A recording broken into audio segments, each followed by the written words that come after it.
welcome back for another deep dive. Today we're looking at something that can really make or break a clinical trial. Definitely a crucial aspect. Yeah, and that is managing those crazy currency swings that always seem to pop up when you're running a global trial. Right. It can be a real headache. Huge headache. We're going to be using this great article as our guide. It's from the Global Costing Task Force. Oh, yeah. They've got some great insights. Really smart people over there. They always have their finger on the pulse of what's happening in the clinical trial world, especially when it comes to finances. Absolutely.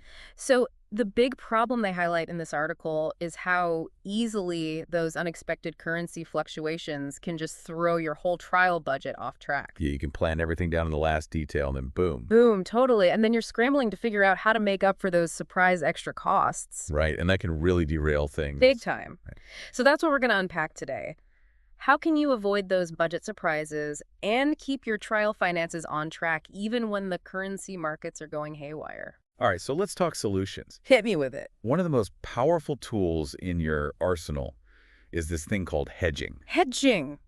Okay, I've heard that term thrown around before, but to be honest, I'm not entirely sure I understand what it actually means. Okay, so imagine hedging as like a financial safety net. Safety net. I like that. It helps you cushion the impact of those unpredictable currency swings, so you don't end up falling flat on your face financially. That sounds very appealing.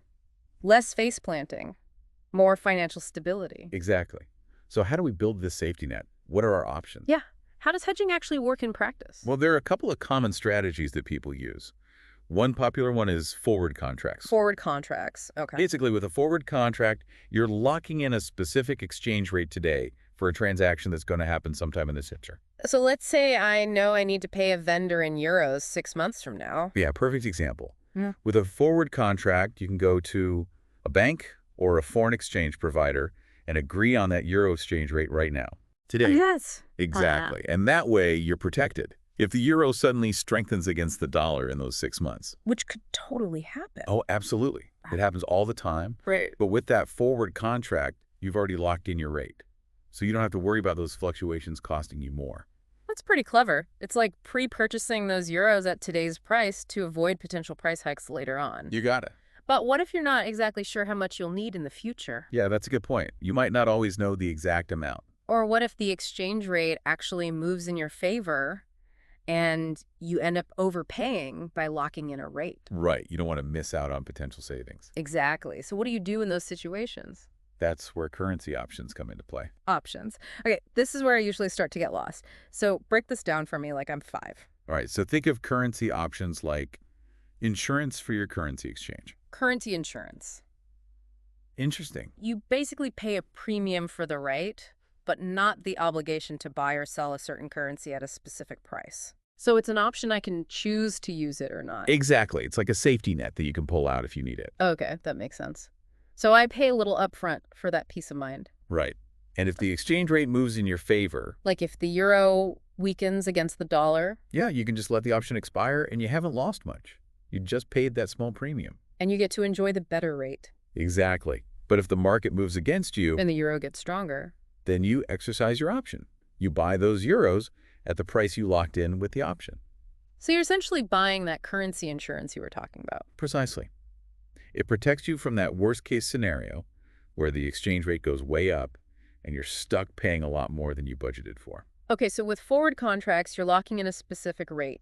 And with options, you're paying for the flexibility to lock in a rate if you need to. Yep, that's a good way to sum it up. So how do you know which strategy is best for your trial? Well, it really depends on your individual circumstances. It comes down to how much risk you're comfortable with and how much certainty you need. So if I'm super risk averse and I want to know exactly how much I'll be spending, Then a forward contract might be a good option. It gives you that predictability. but I could miss out on potential savings if the market moves in my favor. Right, there's always that trade-off. But if I'm okay with a little more uncertainty and I'm hoping to capitalize on favorable exchange rate movements, Then an option might be a better fit. It gives you that flexibility. but it does come with that upfront premium cost. That's true. You have to weigh those pros and cons. This is all super helpful, but I have to admit hedging still sounds a little bit intimidating. To be honest, it feels kind of complex. Yeah, it can be. There are a lot of moving parts. So for someone who's maybe new to all this or who doesn't have a ton of financial expertise, Are there any simpler ways to manage currency risk? Yeah? Are there any, like, hedging alternatives? Absolutely. There are other approaches that can be very effective. One that's becoming increasingly popular is using multi-currency accounts. Multi-currency accounts. Okay, I'm intrigued.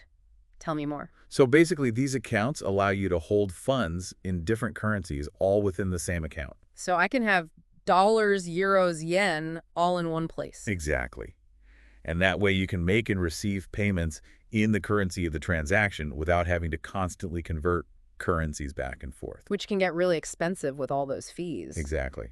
And it also exposes you to those fluctuating exchange rates every time you convert. Right, because you never know what the rate will be on any given day. Exactly. So with a multi-currency account, you can kind of sidestep that whole issue. So it's like having a diversified investment portfolio, but for your trial funds? That's a great analogy. You're spreading out your risk by holding different currencies. Exactly.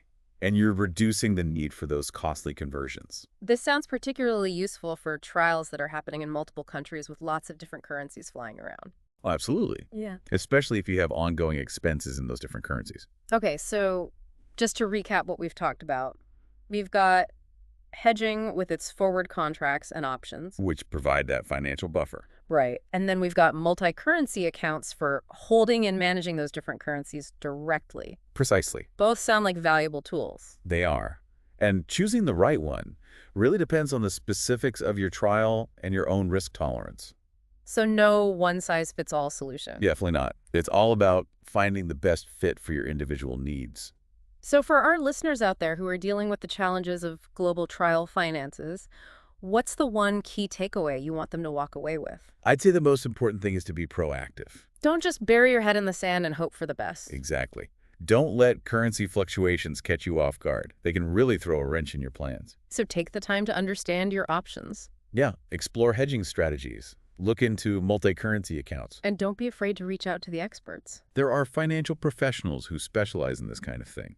They can help you develop a tailored approach that minimizes your risk and maximizes your chances of success. That's great advice. Always good to have an expert in your corner. Couldn't agree more. Well, this has been a really illuminating deep dive. It has. We've covered a lot of ground today. We have.